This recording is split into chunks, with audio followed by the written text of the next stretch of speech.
குறிப்பாக ரியல் எஸ்டேட்டில் என்னை பொறுத்தளவு எப்படி பிஹெச்என்ஐ காலேஜ் 84 ஆரம்பித்தாங்க, நான் 94 ஆரம்பித்தேன்.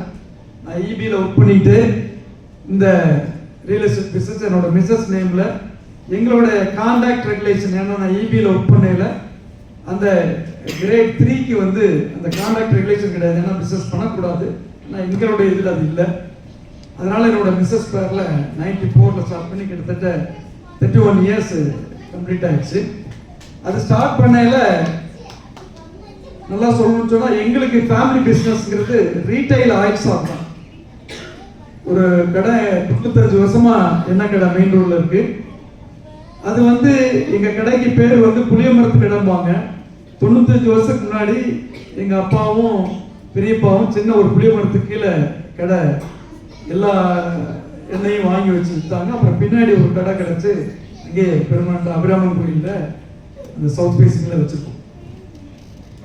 நான் இந்த 94ல் இபியில் ஒர்க் பண்ணிட்டு, ஏன்னா அதாவது அப்போ இருந்தே நிறைய செலவு பண்ணி நான் சென்ட் மேரிஸில் படித்ததுனால இங்கே இருக்கவங்க எல்லாம் இப்போவாசி டாக்டர் ஆகட்டும், அண்ணன் வெங்கடேசன் ஆகட்டும், சென்ட் மேரிஸில் இங்கிலீஷ் பண்ணி வர்றதுக்கு ஒரு முக்கிய காரணம் அண்ணன் வெங்கடேசன்.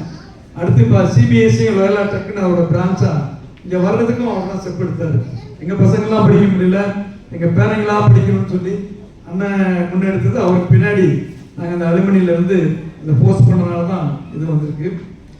அது மாதிரி ஏதாவது பிஸ்னஸ் பண்ணு அப்பாட்ட சொல்லையில் ஒரு 50,000 மட்டும் எனக்கு கொடுங்க, இந்த மாதிரி ரியல் எஸ்டேட் பண்ண போகிறேன் அப்படின்னு சொன்னேன்.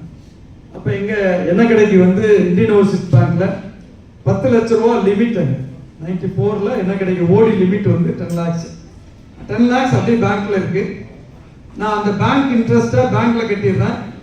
ஒரு இடம் ஒன்று சின்னாங்கிப்பட்டியில் பார்த்துருக்கேன். அது மாதிரி பண்ணணும்னு சொல்லலை. ஏன்னா பணம் தர்றதுக்கோ நீ வட்டி கட்டுறதுக்கோ நாங்கள் சொல்லலை.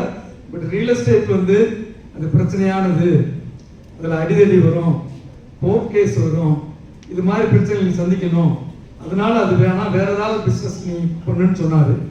ஆனால் அவர் அன்னைக்கு என்ன சொன்னாரோ, கிட்டத்தட்ட நானும் இந்த 30 வருஷமா ஒரு முனிசிபல் கோர்ட்லேருந்து சுப்ரீம் கோர்ட் வரைக்கும் கேஸ் பார்த்துக்கிட்டா அவர் அவங்கெல்லாம் அந்த அனுபவத்தில் சொன்னதை இன்னைக்கு அதை அனுபவிச்சு பார்க்குறீங்க. அந்த அளவுக்கு அதில் ரியல் எஸ்டேட்டில் இருக்குது. பட் இருந்தாலும் நம்ம கொடுக்கையில கரெக்டாக கொடுக்கணும். அந்த என்னோட ட்ரஸ்ட் எப்போ தெரிஞ்சுன்னு கேட்டிங்கன்னா, இப்போ நான் அதை சொல்லிடுறேன். அது அந்த 50,000 வாங்கி சென்னாயம்பட்டியில் ஒரு 2.5 ஏக்கருக்கு அட்வான்ஸ் கொடுத்தேன். அது ஒரு 3 பேரோட சொத்து. அது பார்ட்டிஷன் ஆகாமல் இருந்தது. அதில் அந்த அக்ரிமெண்ட் போடையில் எனக்கு எழுதி கொடுத்த அக்ரிமெண்ட் போடும்போது அந்த ஒரு ரோடை காமிச்சு 40 அடி ரோடுக்கும் வடக்குன்னு சொல்லி எனக்கு 4 மாலில் கொடுத்து பண்ணிட்டாங்க. பட் இடத்த அளக்க போகும்போது அந்த 3 பேருக்குள்ள பிரச்சனை. அதில் நான் மூத்தவன், நான் தக்க தான் இருக்கணுங்கிற மாதிரி ஒரு பிரச்சனை வந்து அதை அளக்கிறதுக்கே எங்களுக்கு 1 மாதம் ஆச்சு. அப்புறம் அளந்து அதை கல் போடுறதுக்கு, அதை பிஸ்னஸ் பண்ணுறதுக்குலாம் ரொம்ப சிரமப்பட்டோம்.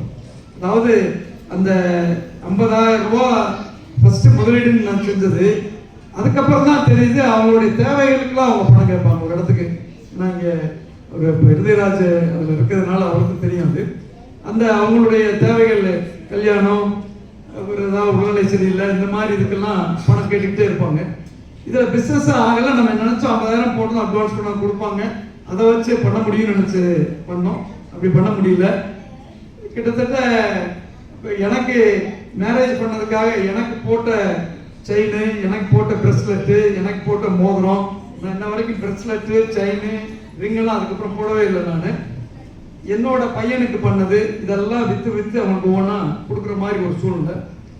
அப்புறம் அது எனக்கு வந்து ஏ டு செட்டே தெரியாது. எங்கள் சென்ட் மேரிஸ் சர்க்கஸ்ன்னு உங்களுக்கு தெரியும், பாலந்துருவன். அந்த அவன் வந்து இன்னொருத்தட்ட எம்ஜிஆர் ரியல் எஸ்டேட்ல இருந்து என்கிட்ட வந்து ஸ்டார்ட் பண்ணான், என்னை போஸ்ட் பண்ணதுக்காக பண்ணேன். இப்போ நானா அந்த டிராயிங்கை மாற்றினேன். நான் போட்டிருந்த டிராயிங்கை எனக்கு பிடிக்காம அந்த டிராயிங்கை மாற்றி அதுக்கப்புறம் பார்த்தா எனக்கு 1 மாதத்துலேயே கிட்டத்தட்ட 67 பிளாட், அது ஒரு 40 பிளாட் வரைக்கும் அது சேல் ஆயிடுச்சு. அப்புறம் அப்படியே தொடர்ந்து பண்ணுறோம். இப்போ கடைசியாக என்னோட ப்ராஜெக்ட் வந்து நம்ம நிலக்கோட்டையில் ஃப்ளவர் சிட்டின்னு போட்டிருக்கேன். கரெக்டாக நம்ம சேகர் கல்யாண மகான் வரும், கொக்குப்பட்டி ரோடுமாங்க, அந்த இபி காலனி ரெண்டுமே உள்ள ஒரு இடம், ஒரு 18 ஏக்கரு. அது 94ல் 50,000 ரூபாயோட ஆரம்பித்தேன். இன்னைக்கு அந்த ப்ராஜெக்ட் ஒர்த் வந்து 50 கோடி ரூபா. அந்த அளவுக்கு இந்த ரியல் எஸ்டேட் துறையில பல்வேறு இடங்கள்ல நம்ம இன்னன் அரவுண்டு திண்டுக்கல் சீலப்பாடியில ஜிடிஎன் காலேஜுக்கு எதிர்த்தாப்புல ஜிஎஸ் நகர்னு ஒரு லேஅவுட் போட்டேன். அதெல்லாம் நிறைய என்கிட்ட வாங்கினவங்க நிறைய அதில் பெனிஃபிஷரியா இருக்கவும் தான் இந்த அளவுக்கு பெருமாள் நம்ம பெஸ்ட் கண்ட்ரோல் பெருமாள் இப்போ கேட்டகரியில் சேர்ந்திருக்காரு. அவர் கூட சீரடி சாய் நகரில் அவருக்கு நாங்கள் வீடும் கட்டி கொடுத்தோம் இடம் வாங்கி. அவங்களுக்கெல்லாம் அது 2016-17 நான் 315 கொடுத்தது இன்னைக்கு 1500 இருக்கு. அந்த அப்ரிசியேஷன் அது இருந்தால் தான் தொடர்ந்து வாங்குவாங்க. அதே மாதிரி எனக்கு உண்டான பிரச்சனைகள்ல நம்ம மதுரை ரோட்டில் சின்னாலப்பட்டி ஒட்டி காந்திகிராம் யூனிவர்சிட்டிக்கு இருந்தாப்புல ஒரு 11 ஏக்கர்ஸ் ஒரு கோவிலோட இனாம் அது. அதுக்கு ப்ராப்பராக கோர்ட்டில் டிஸ்ட்ரிக்ட் கோர்ட்டில் பெர்மிஷன் வாங்கி தான் அதை நம்ம சேல் பண்ணோம். அப்புறம் என்டோமெண்ட் வந்து ஹைகோர்ட்டில் போய் இதுக்கு ஸ்டே வாங்கினாங்க. அப்புறம் ஹைகோர்ட்டும் வந்து டிஸ்ட்ரிக்ட் கோர்ட் கொடுத்த பெர்மிஷனை வந்து கன்ஃபார்ம் பண்ணாங்க. திரும்ப என்டோமெண்ட் வந்து சுப்ரீம் கோர்ட் போனாங்க. சுப்ரீம் கோர்ட்டில் வந்து அது எனக்கு கொஞ்சம் நெகட்டிவ் ஆயிடுச்சு 2006. அப்போ 140 பிளாட் அதில் போட்டிருந்தேன். அதில் கிட்டத்தட்ட ஒரு 90 பிளாட் வரைக்கும் சேல் பண்ணியிருந்தேன். அந்த 90 பிளாட் ஓனர்ஸையும் நான் வர சொல்லி இந்த மாதிரி கேஸ் ஃபெயிலியர் ஆயிடுச்சு, இது ரிவ்யூலாம் பண்ண இந்த அளவுக்கு வரும்னு சொல்ல முடியாதுன்னு சொல்லி அந்த நான் யார்கிட்ட பணம் கொடுத்து லேண்ட் வாங்கணும்னோ அவங்கள்ட்ட இருந்து, ஏன்னா அவங்களே ஒரு பண்டாரம் கொடுத்துட்டு தான் வாங்கினேன். அதனால வெங்கடாசத்துக்கு அவங்களுக்கு தெரியும் பேர் என்ன பண்டாரம் வீரைய பண்டாரம் சேனலப்பட்டியில். அவங்களால எனக்கு டீபன் பண்ண முடியல, பண்ணவும் இன்னைக்கு வரைக்குமே அவங்கள்ட்ட இருந்து பணம் வாங்கலை. பட் என்னை பொறுத்தளவு அந்த 90 பேருக்கும் ஒருத்தர் கூட பாக்கி இல்லாமல் 90 பேருக்கு நான் ரீஃபண்ட் 90 பேர் யார் வாங்கியிருந்தாங்களோ அவங்களோட நான் ரீஃபண்ட் கொடுத்தேன். இது எதுக்குன்னா நம்ம மேல ஒரு ட்ரஸ்ட் வரணும்னா இது மாதிரி நம்ம வந்து அந்த நியாயமா தொழிலில் நமக்கு தேவையே அந்த நாணயம் தான். அதாவது கைராசி கூட அப்புறம் தான், நாணயம் நன்மதிப்பு தான் நம்ம தொழிலை வந்து முன்னேற்றும்.